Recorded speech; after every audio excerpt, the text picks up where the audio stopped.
Comenzó en Abu Dhabi la segunda ronda de contactos entre Ucrania, Rusia y Estados Unidos. Hasta el momento el diálogo trilateral será a puertas cerradas.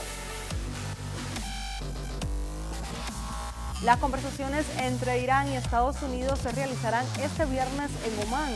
Las negociaciones bidireccionales solo serán sobre cuestiones nucleares.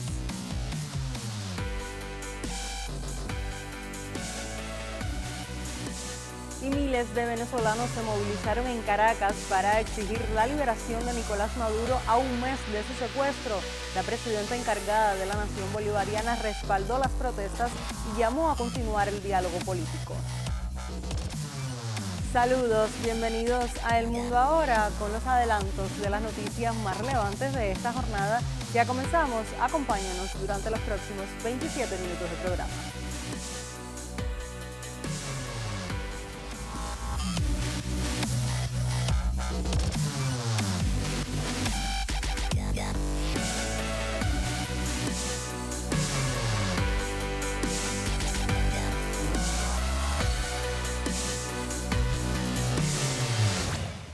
Iniciamos nuestro recorrido por las noticias de mayor impacto en el mundo. Este miércoles se reiniciaron las negociaciones en Abu Dhabi entre Estados Unidos, Rusia y Ucrania para intentar poner fin al conflicto entre Moscú y Kiev. Según lo anunciado previamente por el Kremlin, la segunda ronda de trabajo del grupo sobre cuestiones de seguridad se prolongará hasta el jueves. Inicialmente, las negociaciones trilaterales directas estaban previstas para el 1 de febrero, pero fueron pospuestas por la necesidad de coordinar adicionalmente las agendas de las tres partes, según explicó el vocero presidencial ruso. La composición de la delegación rusa es la misma que en la ronda anterior, que se celebró en la capital emiratí los días 23 y 24 de enero. Está encabezada por el jefe de la Dirección Principal de Inteligencia del Estado Mayor de las Fuerzas Armadas de Rusia, Igor Kostiukov, e integrada por representantes del Ministerio de Defensa. Entonces, también participó en las negociaciones el enviado especial de la presidencia rusa y director general del Fondo Ruso de Inversión Directa, Kirill Mitriev, quien el pasado sábado se reunió con los representantes de la administración Trump en Miami. Por parte de Estados Unidos participan el enviado especial de Trump, Steve Witkoff, y el yerno del presidente, Jared Kushner. La última vez en las conversaciones también participó el secretario del Ejército de Estados Unidos, Dan Driscoll. La delegación ucraniana, por otra parte, está integrada por el nuevo jefe de la oficina de Zelensky, Kirill Budanov, su adjunto Sergei Kislista, el jefe del Estado Mayor de las Fuerzas Armadas de Ucrania, Andrei Natov, el secretario del Consejo de Seguridad Nacional y Defensa, Rustem Umerov, y el líder de la fracción del partido gobernante ucraniano Servidor del Pueblo, David Arahaima, y el asesor de la oficina del presidente de Ucrania, Alexander Bebs. Por su parte, en una entrevista exclusiva a RT, el ministro de Relaciones Exteriores de Rusia, Sergei Lavrov, reveló que durante la reunión de Putin y Trump en Anchorage, Alaska, Moscú aceptó la propuesta de paz de Washington. Sin embargo, la Unión Europea y el propio mandatario ucraniano empezaron a reevaluar las iniciativas que ya estaban sobre la mesa. Сказал Зеленский после разговора с Рютте: я готов на компромиссы, но и Россия должна быть готовой на компромисс. Это настолько бесстыдное замечание. Но я не удивляюсь, потому что этот человек, он ни стыда, ни совести не имеет и абсолютно не думает ни о чем, кроме своего выживания. Когда мы приехали в Анкоридж и сели два президента и их сопровождающие лица, мы сказали, что вот это был непростой для нас ход, но мы готовы на предложение США с учетом тех вот элементов компромисса. Мы, по сути, приняли их предложение. И потом мы очень долго ждали, когда же наши американские коллеги объявят: ну вот все, мы договорились, вот такое у нас вот есть решение. И они говорили, ну так если главное взять вот условия, которые позволят все эти радужные перспективы раскрыть, говорили только об одном. Ну вот Украина, она нам досталась наследство от Байдена. Он встал на антироссийскую позицию, и поэтому она выскочила Украина на первый план в мировой повестке дня. Надо от нее избавиться, надо ее урегулировать. Мы хотим урегулировать, и мы будем этим заниматься, проявив при этом понимание нашей позиции. Я еще раз это хочу подчеркнуть. Мы поддержали предложение Соединенных Штатов, а Европа тут же бросилась в Вашингтон вместе с Зеленским и стали переделывать инициативу Соединенных Штатов, уже одобренную президентом Путиным.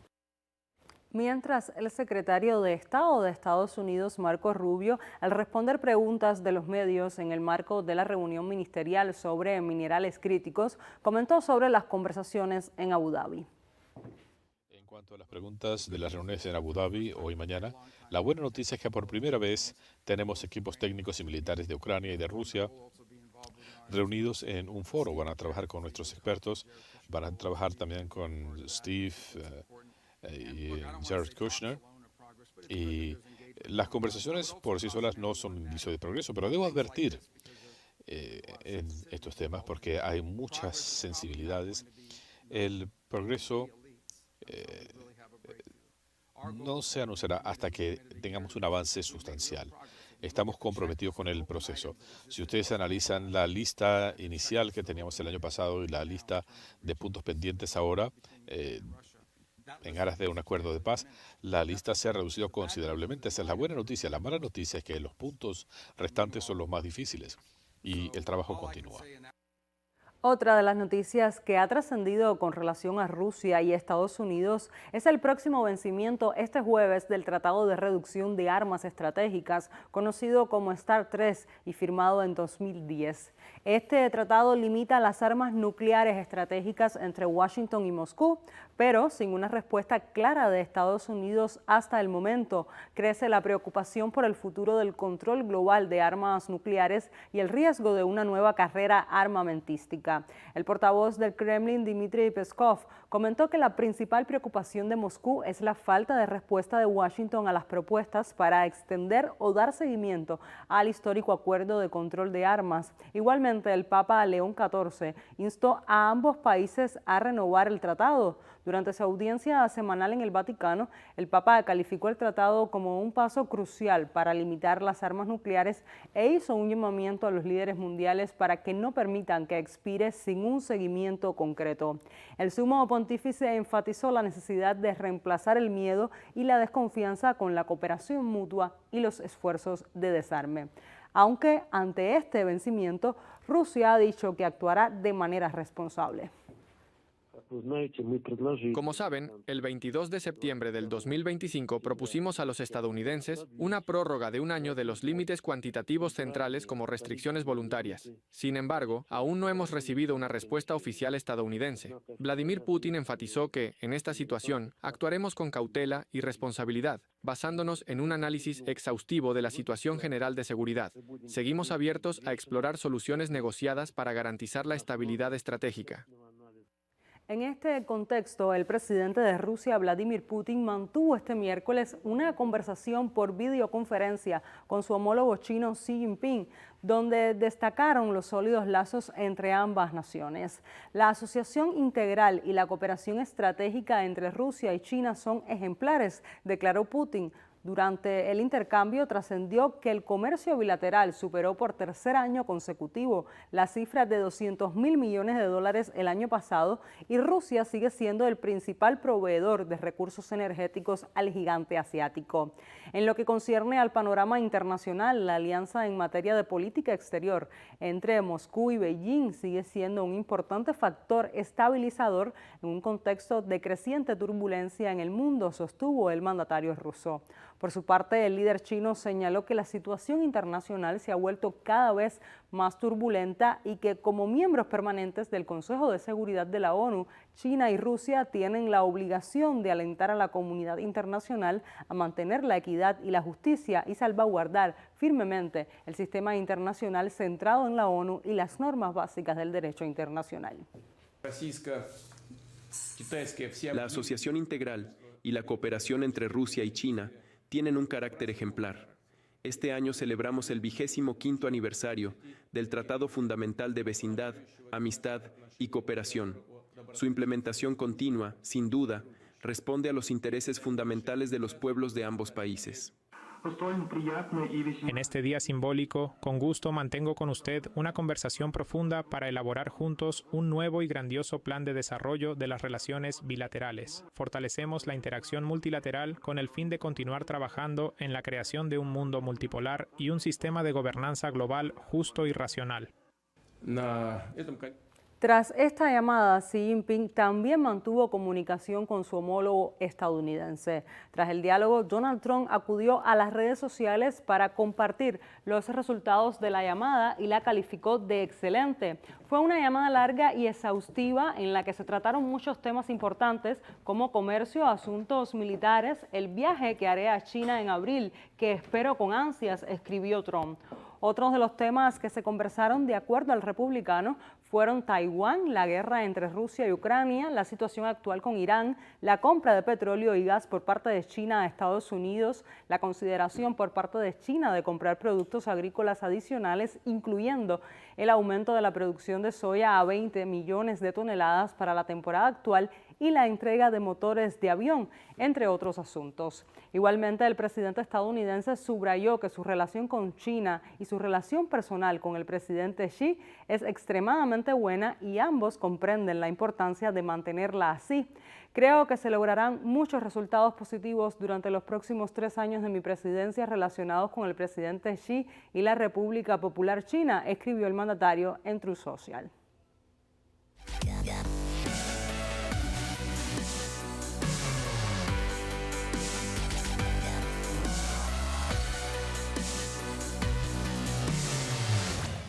Cambiamos de tema. Estados Unidos e Irán mantendrán conversaciones nucleares este viernes en Mascate, capital de Omán, según anunció el ministro de Relaciones Exteriores de la nación persa, Seyed Abbas Araghchi. Araghchi confirmó que las negociaciones ocurrirán a las 10 de la mañana. Al mismo tiempo, agradeció al país árabe por los preparativos necesarios del encuentro.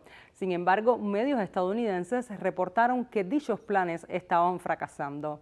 El secretario de Estado de Estados Unidos, Marco Rubio, señaló que para que las negociaciones tengan sentido, deben abordar no solo el programa nuclear iraní, sino también el desarrollo de misiles balísticos que Washington considera una amenaza clave para la estabilidad regional.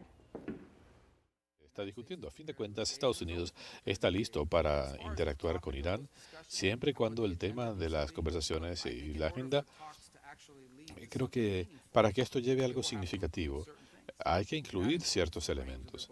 Y eso contempla el alcance de sus misiles balísticos, el auspicio a grupos terroristas en la región y el mundo, el tratamiento de su pueblo y el programa bélico nuclear.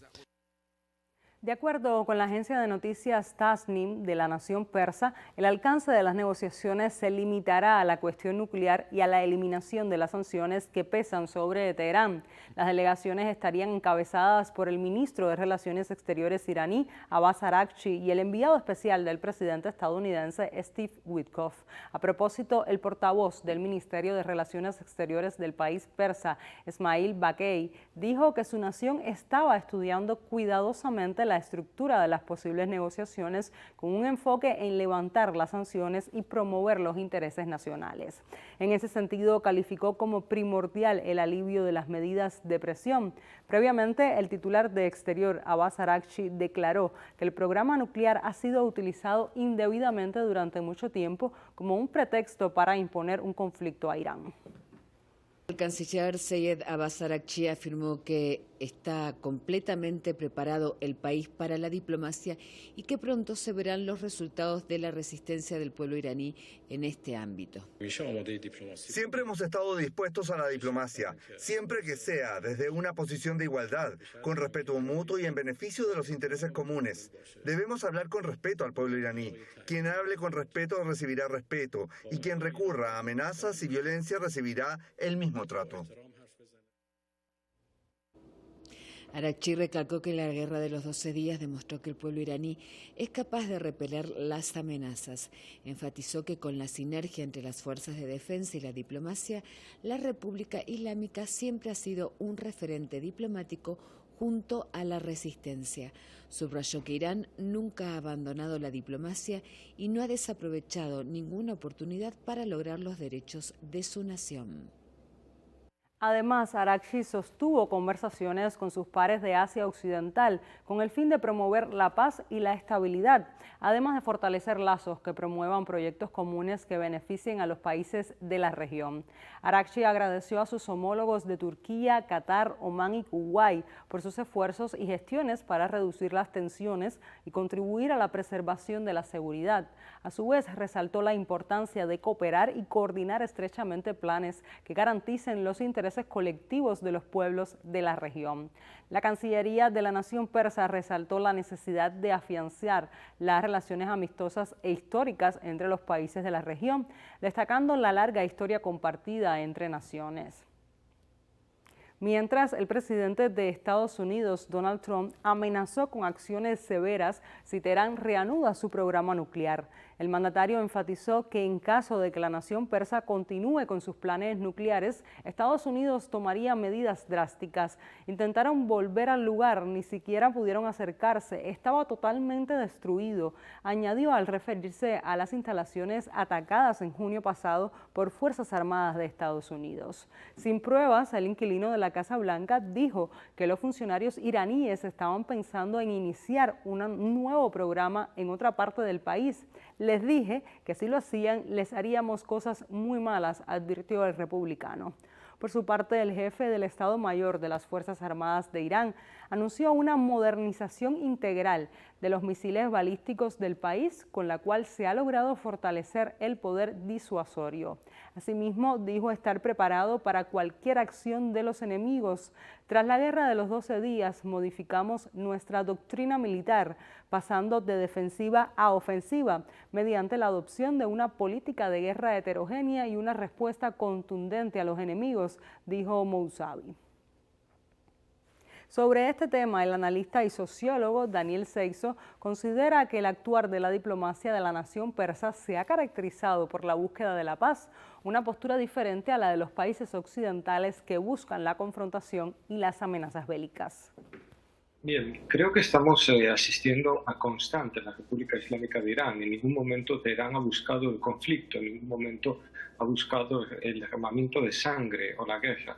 El imperialismo estadounidense y sus socios europeos son los que han presionado constantemente a Teherán, le han aplicado sanciones, han intentado incidir en la economía y la vida política del país y continuamente están haciendo uso de las amenazas armadas para intentar una táctica injerencista que lleve a un cambio de gobierno que no es deseado por la población iraní. Por tanto, las declaraciones que vemos desde el gobierno de Teherán lo que nos lleva es a una línea de continuidad en la que se habla de la posibilidad de diálogo, la posibilidad de diplomacia, pero nunca cediendo la soberanía del país. Por tanto, se está preparado para la diplomacia, pero también se está preparado para hacer frente a las agresiones imperialistas.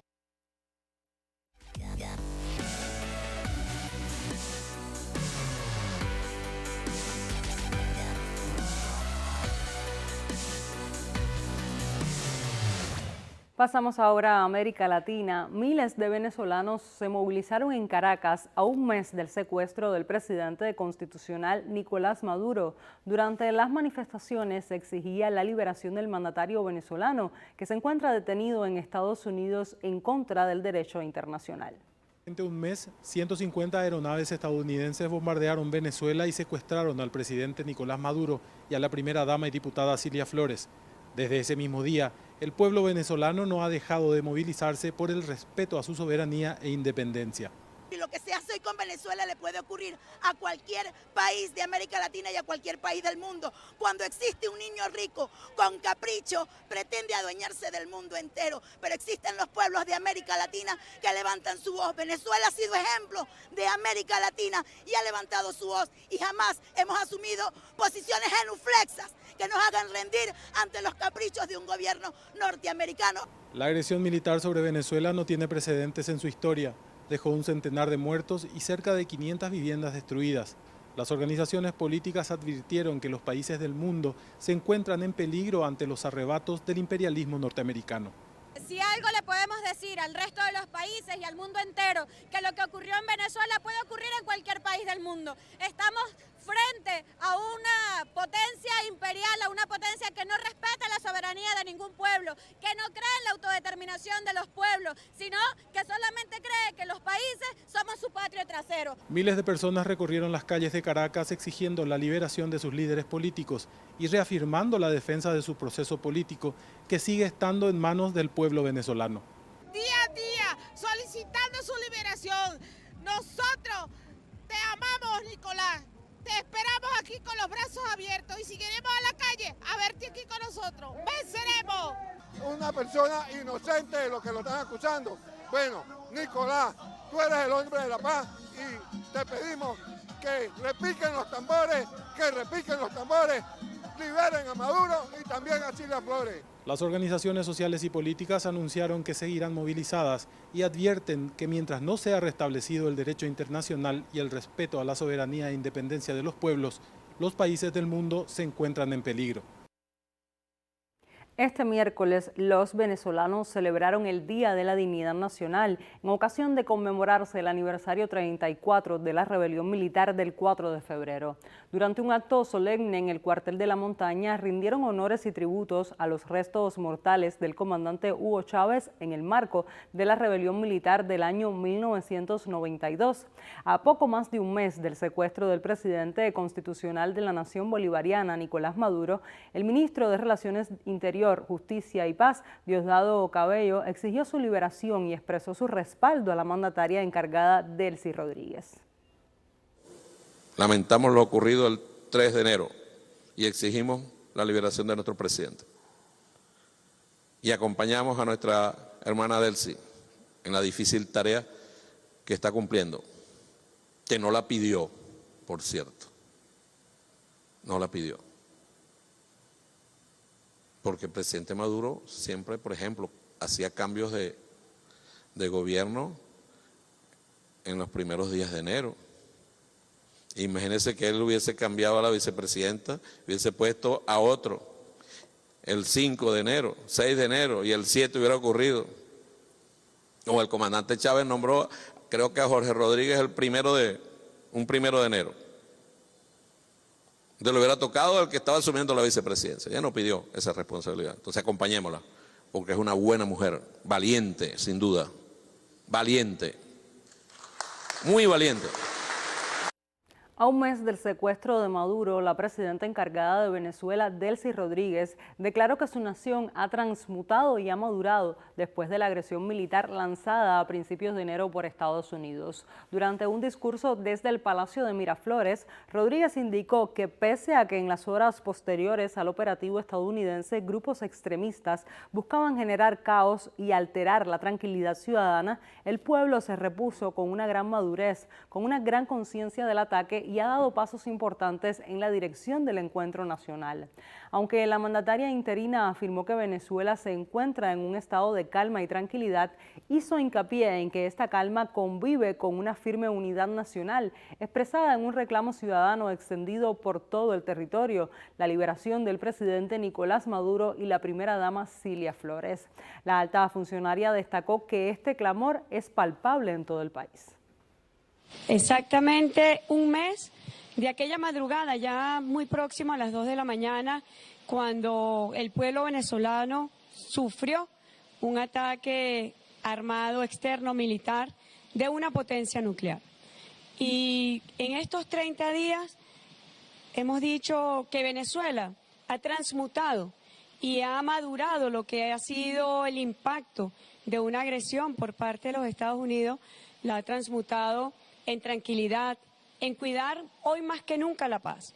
El extremismo que buscaba el día siguiente y a las horas posteriores, el caos en Venezuela, buscaba alterar la tranquilidad de Venezuela y el pueblo venezolano con una gran madurez, con una gran conciencia, bueno, se repuso de este ataque y ha dado pasos importantes en la dirección del encuentro nacional, Si hay algo que ha unido a los venezolanos, fue el rechazo a este tipo de agresión. En este contexto, el politólogo argentino Atilio Borón ha sentenciado que el secuestro contra Maduro significó el certificado de defunción del orden mundial de posguerra. Escuchemos. Para mí esto representa el certificado de defunción del orden mundial de posguerra, el derrumbe del derecho internacional, el derrumbe de la Carta de las Naciones Unidas, el arrasamiento de todos los convenios internacionales, especialmente los de Viena y Ginebra, que tienen que ver con las relaciones diplomáticas entre los estados.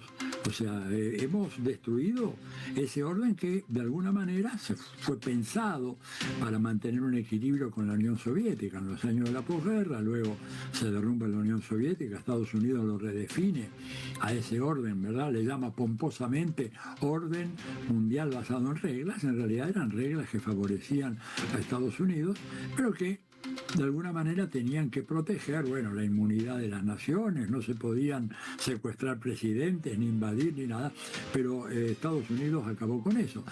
Tú dirás, es la opinión de un analista, bueno, es también la opinión del primer ministro de Canadá, cuando dijo, ese orden murió y además funcionaba mal.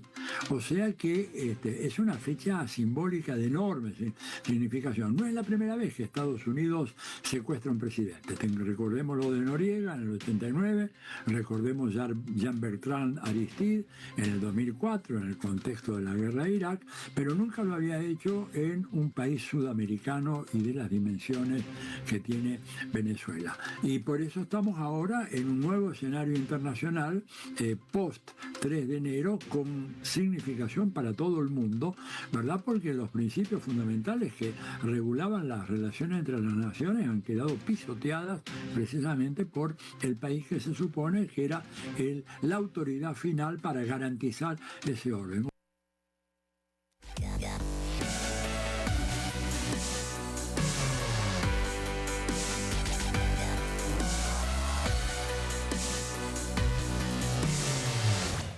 Con el repaso de las noticias más relevantes del panorama internacional en las últimas horas, ponemos punto final a esta emisión del programa. Manténgase informado en el canal cubano de noticias.